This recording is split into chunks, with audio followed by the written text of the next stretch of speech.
What's up guys, this is Hardik here, and I know that it's been a while I've uploaded a video on YouTube. I've been like literally so busy for the entire month, but yeah, now I'm back and I'll be continuously uploading videos on YouTube, so yeah, stay tuned for that.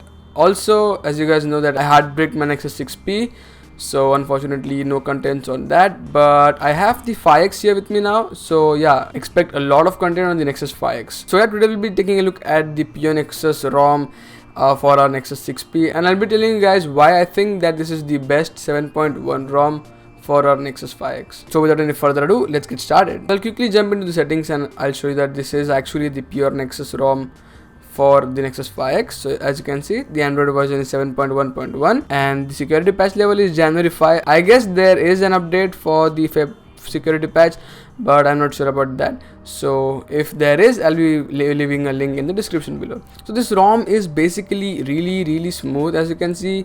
So today I'll be showing you guys the new features that this ROM provides, and also at the end I'll be showing you guys how to flash this ROM. So the first thing you'll notice in this ROM here is you get the pixel launcher. So this is not because of the ROM, but this is because of the GApps. So the GApps I'll recommend to flash is the Open GApps and the stock version in that. So flash the stock one and then you'll get the pixel launcher alongside all the pixel icons and stuff. So again, going into settings real quick, I'll be showing you guys what all features this ROM provides. So first of all, as you can see, we get the blue accents from the pixel itself. I don't think that this was available in the previous version, but now it is, and there you can see the wireless and networks are like pretty basic, all the NFC and stuff. Then going back, we have Pure Nexus settings. So this is like a really in-depth customization that we get on the ROM. So first of all, as you can see, you have the lock screen here. So in the lock screen you can like edit the lock screen items. So you could enable or disable the lock screen clock, the lock screen date, the alarm text, and we can also edit the lock screen font. So this is the default, but you could choose from these many font options.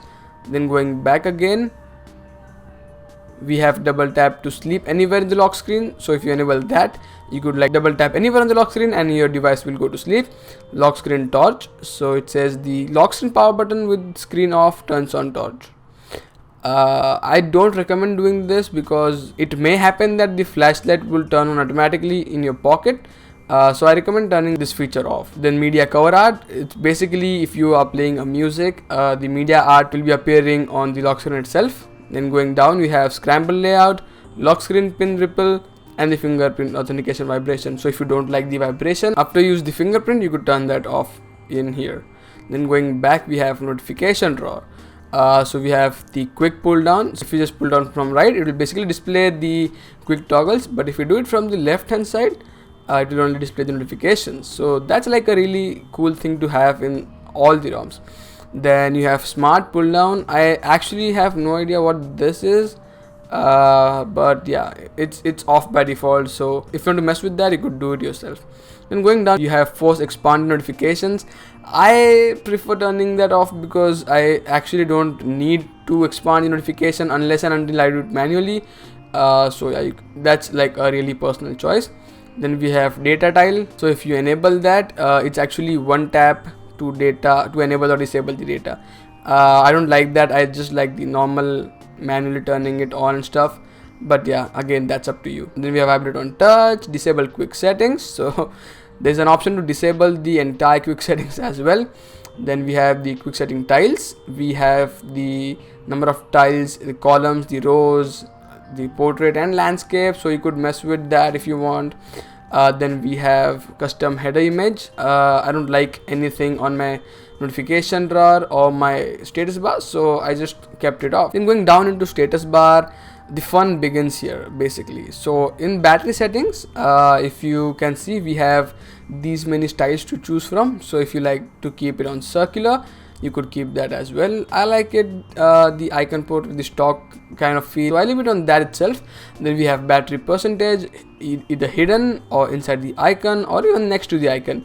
So that's like really a personal preference. I don't like using that much, so I usually keep it off. Then we have battery bar location. So if you want, it can display the battery bar. So it's less than 50% right now, so it's like displaying less than the center thing. So yep, top of nav bar if you want. which is right over here. I don't know if you can see that, but let me just focus real quick.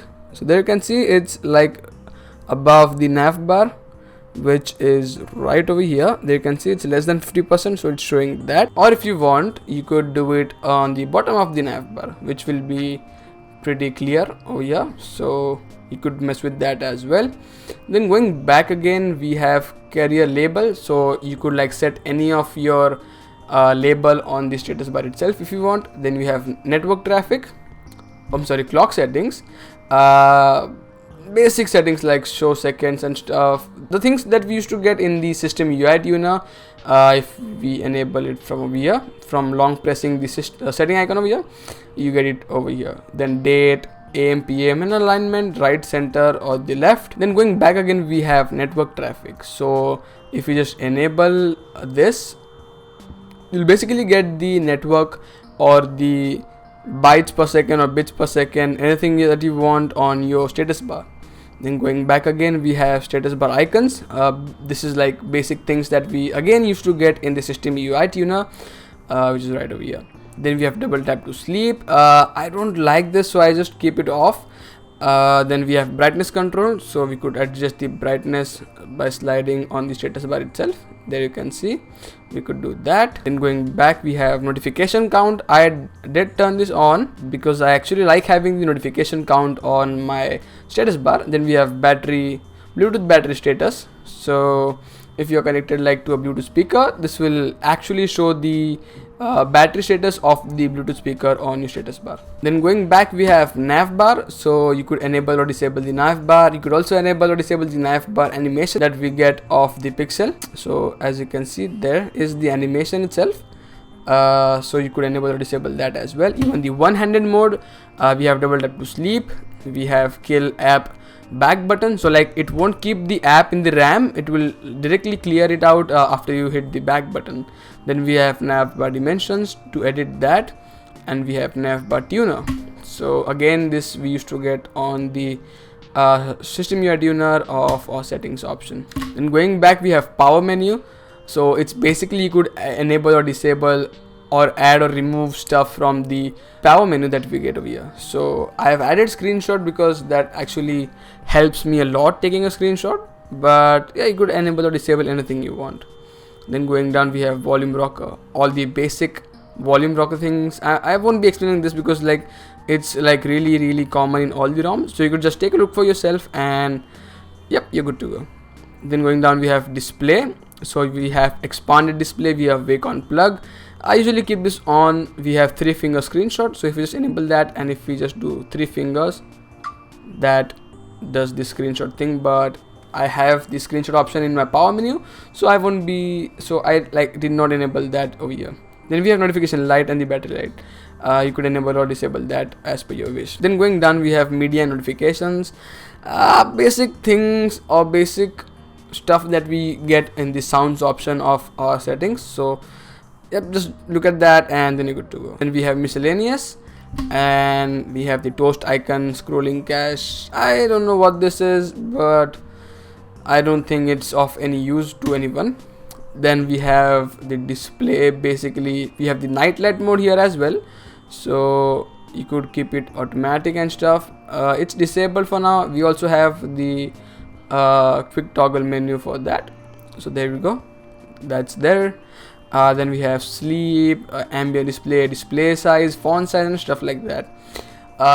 Then we have all the basic stuff, apps and other things. Gestures, we have jump to camera, flip camera, and lift to check phone. So if you like, you could enable that, but yeah, actually it's of no use basically.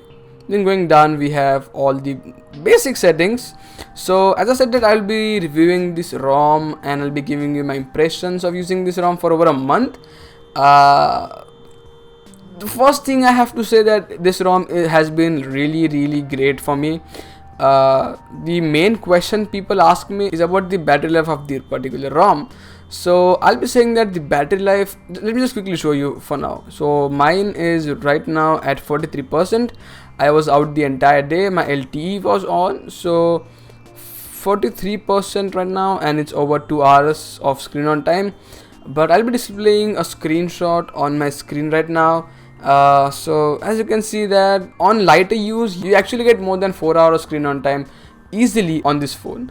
On a heavy day, like if you have your data on the entire day, you may get 3 hours or even less than 3 hours on this particular ROM, which is like actually normal on any ROM. But yeah, if you're on Wi-Fi the entire day, 4 hours easily you'll get on your device. Also, if you're a lighter user or even a mediocre user, I guarantee you that you will get more than 3 hours of screen time on this ROM. Battery optimization on this ROM is like really good. Again, all the basic things, everything's working fine. The camera is working fine. Unfortunately, we do not get the camera NX here on our 5X. But yeah, this camera is like actually really good as well. So HDR is on right now. There you go, snap, and the photo is taken.